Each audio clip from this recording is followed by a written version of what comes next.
Okay, for those of you that have asked, this is a little bit of a live demonstration of how I sew on antique or vintage lace, fabric, textiles, whatever, to my paper tags. This is the back. It is just, as you can see, cardstock. And then this is the lace side. So I usually always start in the right hand top corner. And I'm in frame, I'm on zigzag, and then I just stitch around. I don't go over the edge, of course, and I'll stop talking once I start because the sewing machine will be noisy. Here we go.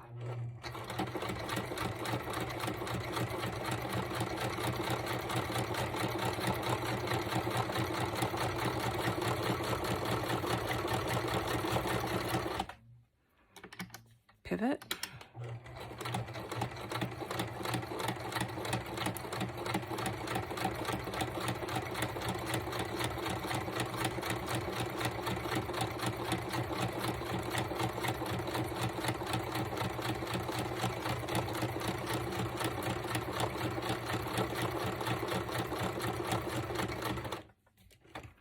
Pivot.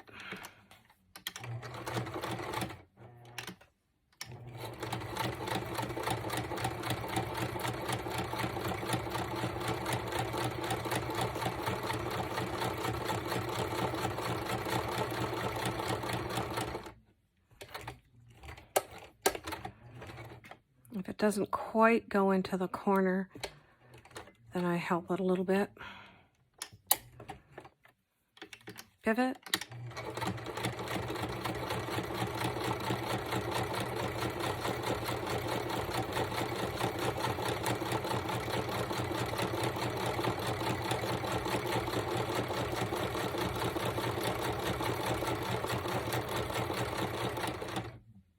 Pivot and just do a few stitches. And that's it.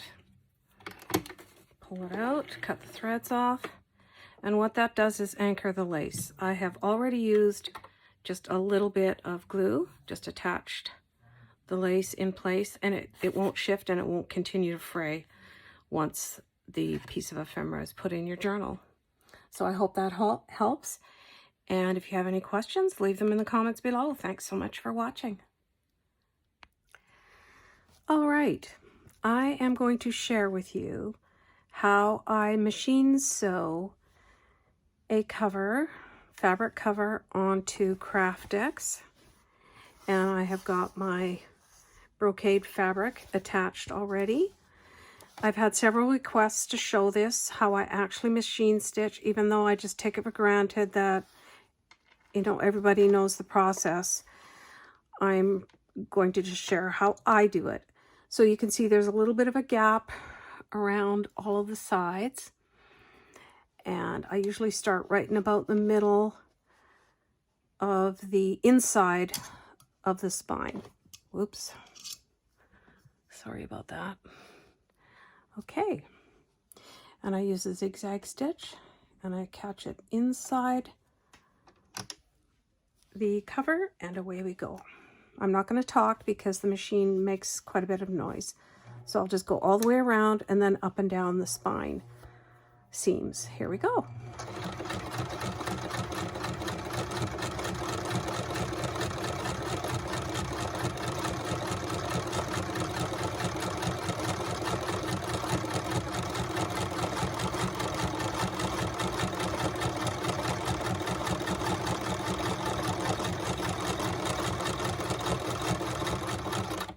And pivot.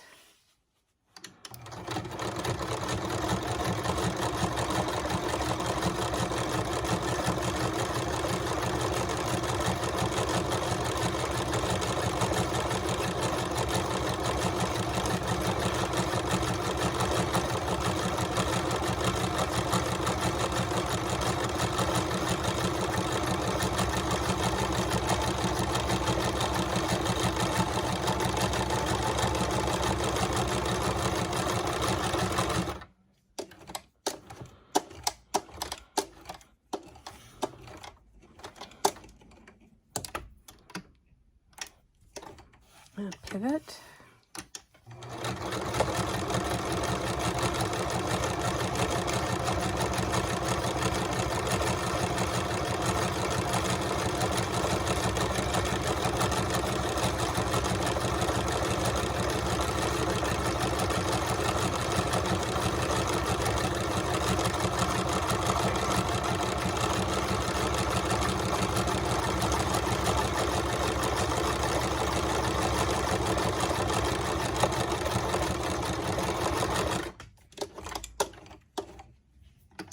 and pivot.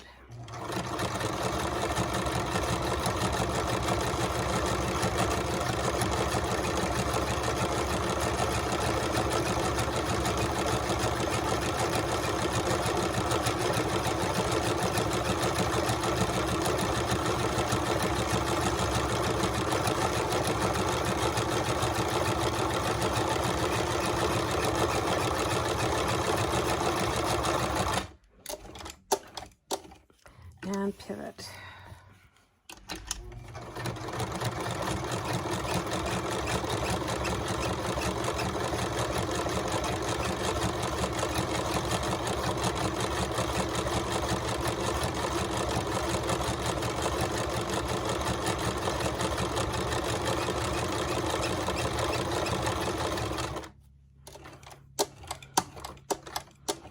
And I go down the first side of the spine on this side of the crease.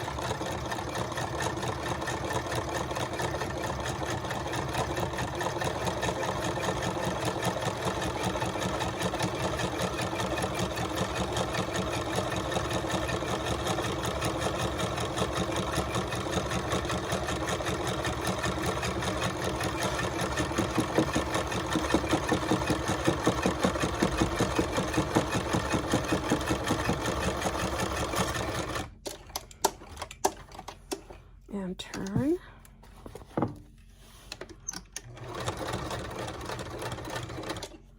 And pivot inside of the spine.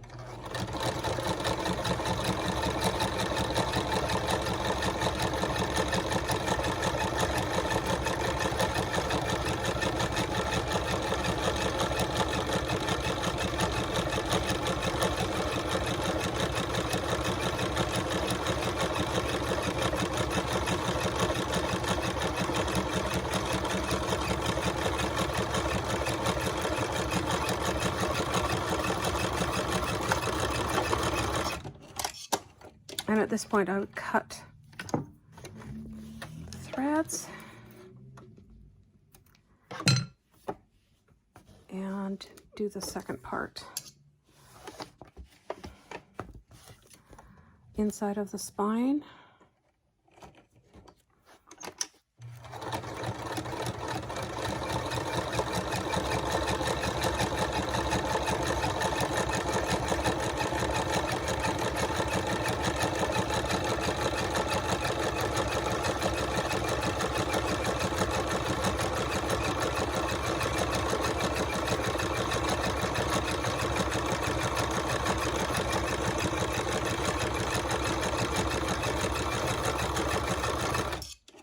Pivot,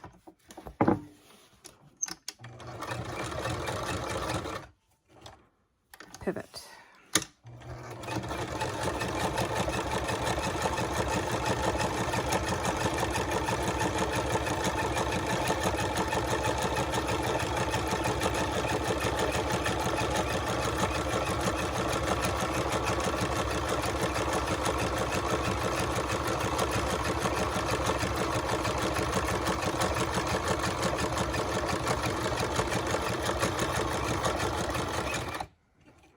And pivot once more, just a little bit of overstitching.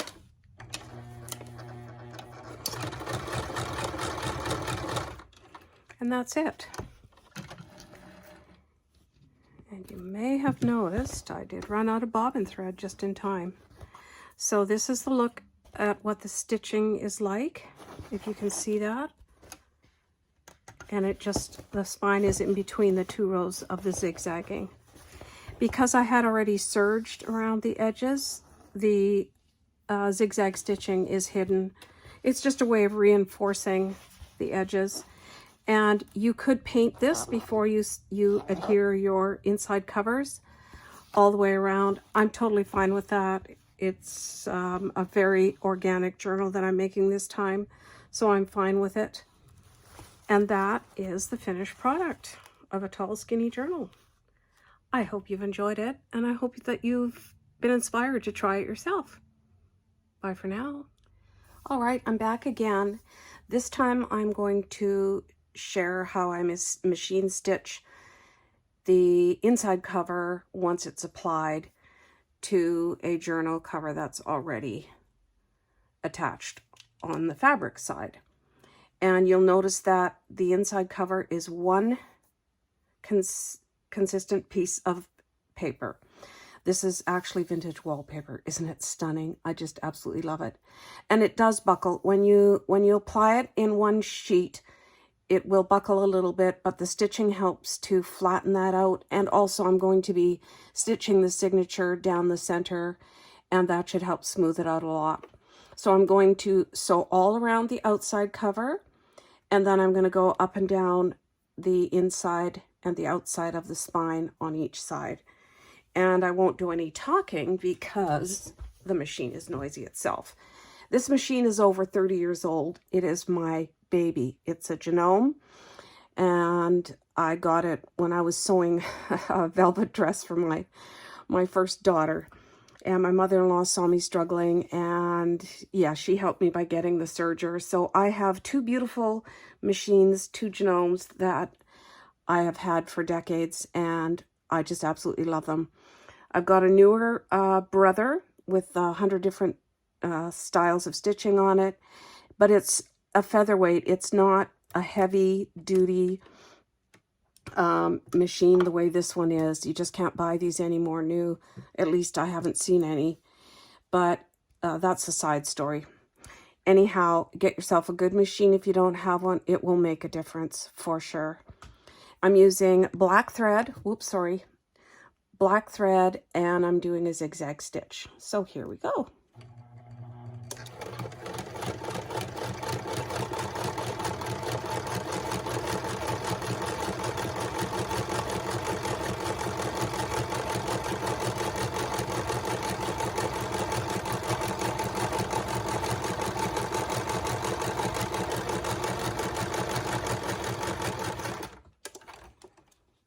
And pivot. What I try to do is catch, if I can, if there's enough of a little bit of fabric sticking out beyond the paper and the craft X, I try to catch that within my zigzag stitch as well, so that the paper doesn't fray as much, but it's all right if you don't.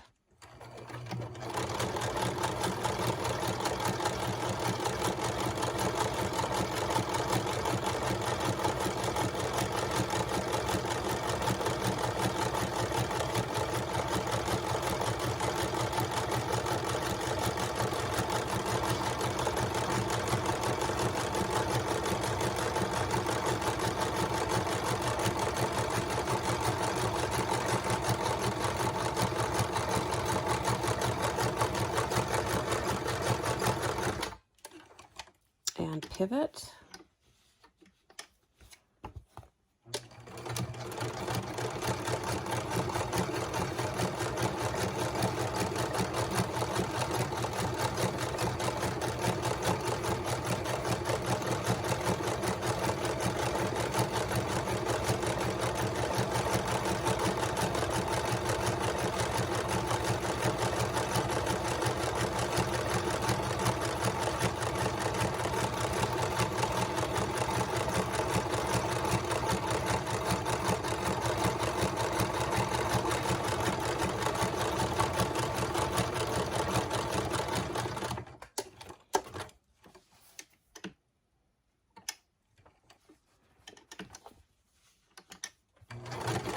Pivot.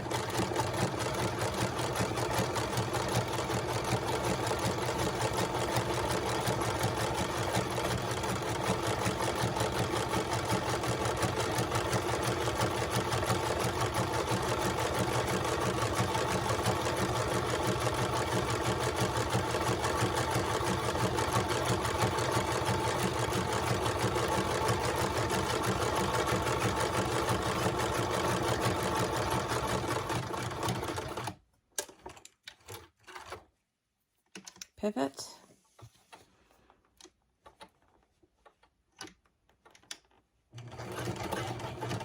Pivot.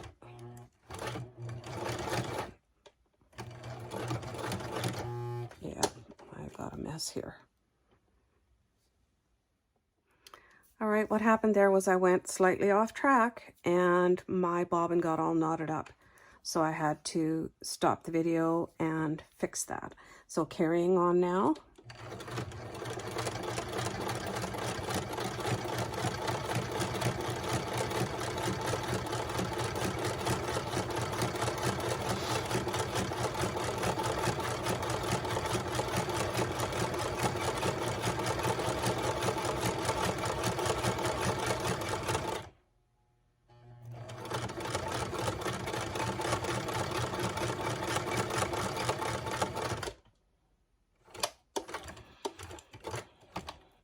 So what I did on this project was I put a pencil line where the folds are, and that's going to be my guide for my presser foot as I put it down and sew on both sides of the spine.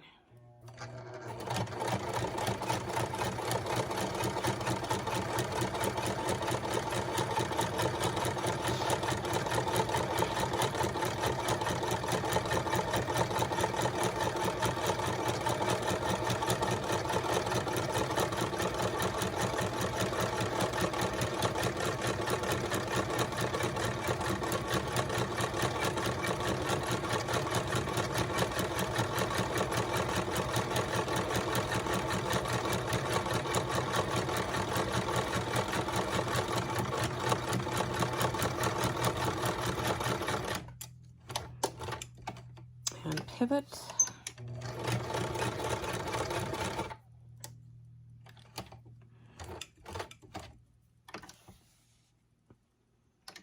And then using that same line as my guide, go on this side of the spine.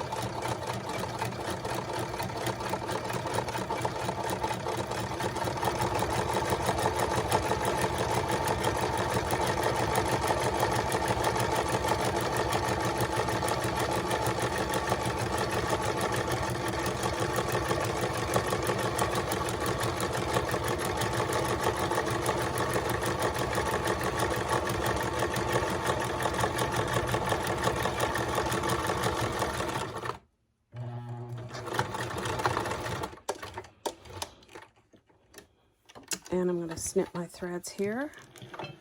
As you can see, I have left enough room for the fold, for the crease. And now I'll go do the other side.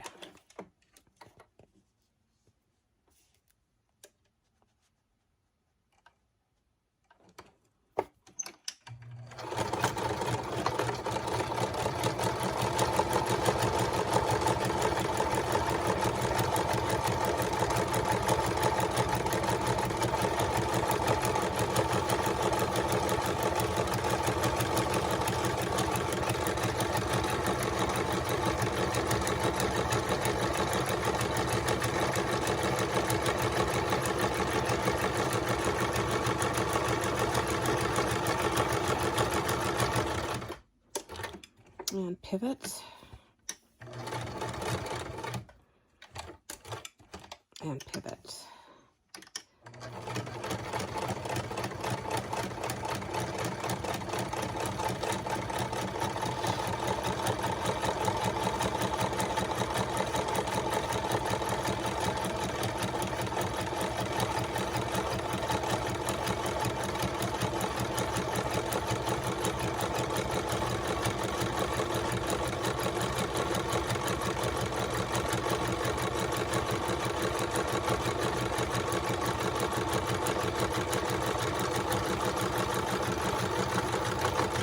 And that's it.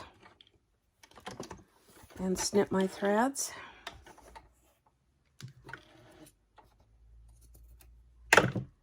And this is the outside cover now. So you can see the black stitching over top of the beige that I originally used, and the folds for the spine are just reinforced on either side. And that's what I do. So I hope that's been a help to you. And I hope you're inspired to try doing that for yourself. And then it looks neat inside as well, if you're able to see that. Still a little buckling, but that's just fine. It's going to be covered with the signature.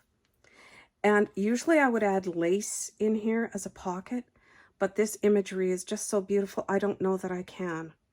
So we'll see what happens when I actually complete the journal. Thank you for watching today, and we'll see you next time.